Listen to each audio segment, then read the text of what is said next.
நாங்கள் தீய சக்தியும் இல்லை, தூய சக்தி இதை பற்றியெல்லாம் கவலைப்பட மாட்டோம். ஏன்னா எங்கள்கிட்ட இருக்குது மக்கள் சக்தி. அவருக்கு மக்கள் சக்தியை பற்றி தெரியாது. சினிமா வசனத்தில் தீய சக்தி தூய சக்தி என்று பேசியிருக்கிறார். நாங்கள் மக்கள் சக்தியை நம்புகின்றவர்கள்.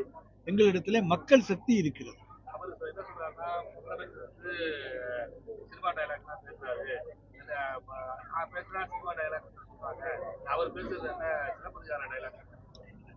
அவருக்கு சிலப்பதிகாரமும் தெரியாது, ஒன்றும் தெரியாது. எழுதி கொடுத்ததை வாசிக்க மட்டும்தான் அவருக்கு தெரியும். யார் எழுதி கொடுத்தாங்களோ அவங்கள்ட்ட இந்த கேள்விகளை நாம் கேட்போம். திராவிட மாடல் ஆட்சியையோ திராவிட கலாச்சாரத்தையோ தமிழ்நாட்டிலிருந்து பிரிக்க முடியாது. அவர் பகுத்தறிவு தந்தை பெரியாரை ஏற்றுக்கொண்டிருக்கிறேன் என்று சொல்லுகிற பொழுது திராவிடத்தை ஏற்றுக்கொண்டிருக்கிறார் என்றுதான் அர்த்தமாகின்றது. ஆனால் அதை வேணா இன்றைக்கு மறைமுகமாக பாரதிய ஜனதாவினுடைய சிபிஎம்மாக இருக்கிற காரணத்தால அவர் மறைக்கலாம்.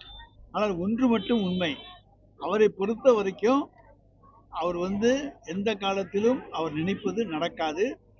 சும்மா ஒரு 6 மாதம் ஆக்ட் பண்ணிட்டு ஒருத்தர் முதலமைச்சராக வர்றது, ஆட்சியை பிடிக்கிறது என்பதெல்லாம் சினிமாவில் நடக்கும், அரசியலில் உண்மையில் நடக்காது.